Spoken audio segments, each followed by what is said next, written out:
There's a moment in every man's life that changes him forever. Not a breakup, not a failure, not even losing someone you love. Carl Jung called it the most painful realization a man can have. And once you see it, you can never unsee it. For years you've been telling yourself a story. In that story, you're the good one, the one who tried, the one who was wronged. Your ex was crazy. Your father was cold. Your boss was unfair. Your friends abandoned you. The world never gave you a real chance. And every time something went wrong in your life, the story gave you an easy ending.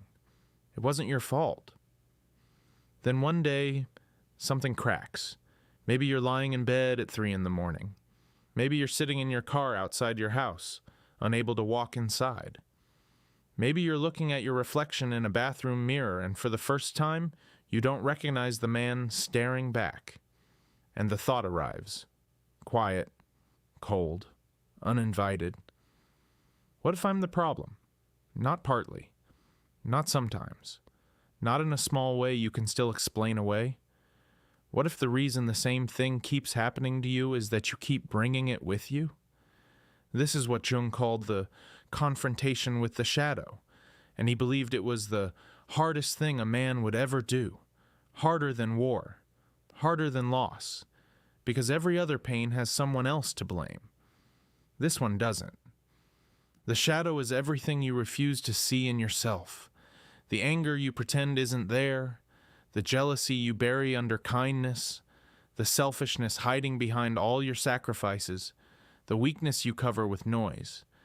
You spend your entire life projecting it outward, onto her, onto him, onto them.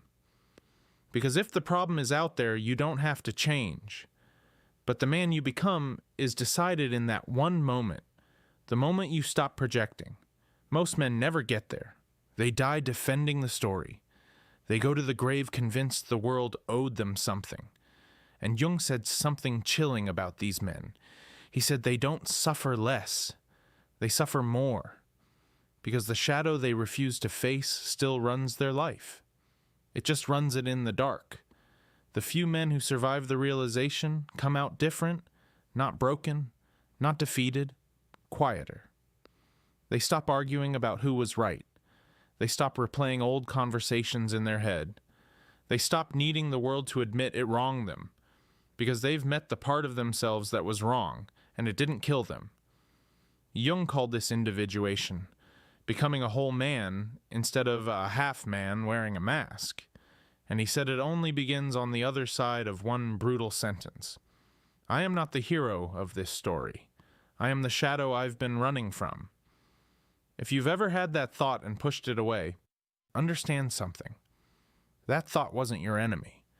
It was the first honest thing your mind has said to you in years. Most men spend their lives running from it. A few turn around and walk toward it. And those are the men who finally stop repeating the same life on a loop. The pain of that realization is real. But the man waiting on the other side of it, calm, grounded, no longer at war with reality, is the man you were supposed to become all along. Jung believed every man has 2 births. The first one you don't remember. The second one happens the day you stop lying to yourself.